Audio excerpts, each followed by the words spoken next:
Hey everyone. Again, we're going to talk a little bit more about how to get our IEPs and our transition plans focused on the student, which is student focused planning. And that means bringing the student, having them more involved in their meeting and their planning. There is an ideal setup when we look at our case studies and stuff, and we see that, the student is employed, the student is able to say what they want, they're able to say their strengths, they're able to identify their weaknesses, and they don't let it hold them back.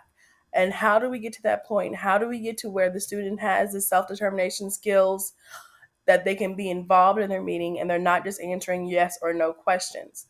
One of the pivotal moments in my career is sitting, with the State Department and talking about how transition planning has to be written, where we're going to say what the student will do, not what they might do or what they want to do, but what they will do when they exit high school.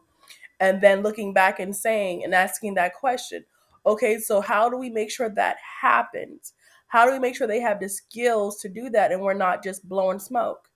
And that is a very good question because what you're looking at when you're doing student focused planning is you're trying to make sure that everything you have in place is going to get that student to their desired transition setting, whether that be independent living, whether that be assisted living, whether that be working and receiving, competitive pay, having insurance, having benefits on their jobs.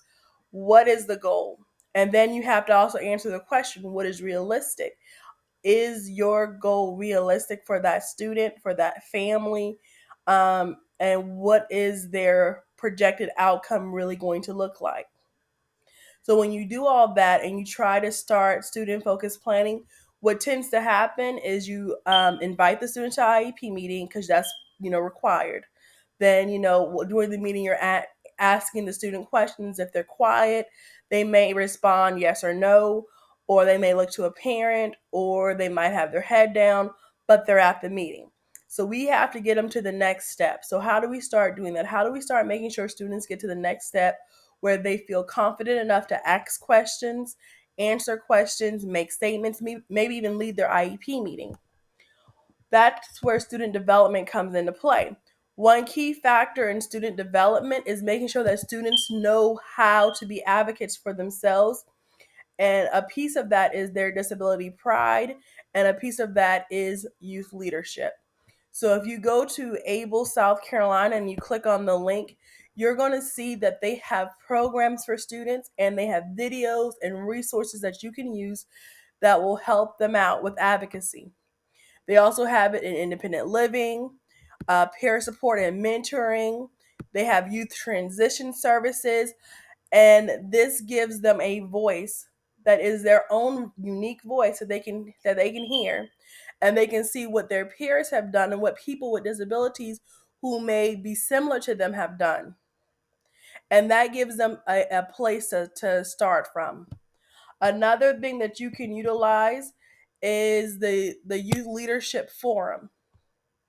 And again, these are outside agencies and activities that the student can become involved in that will help uplift them and encourage them. And in turn, you're going to help mold, youth leaders in the area of disability rights. And they're going to have fun, and they're going to be able to do more with themselves, with others, with their peers, and they're going to have some more self confidence. And self confidence is going to breed into that self advocacy and self determination so that they're able to speak up about what they want. And that's how we're going to improve those outcomes for our students. And then the last piece of it is getting the family involved. So when we talk about family involvement, one of the ways we can do that is through One of the ways we can get families involved is through the use of the compass model. Now, the compass model stands for a collaborative model for competence and success. I've used this little display a few times because it's so important. But where we're going to get those families involved is doing that initial assessment and in that goal setting. And then that way, our program will be able to branch off and actually have outcomes that are going to be increased because of that student's involvement and their family's involvement.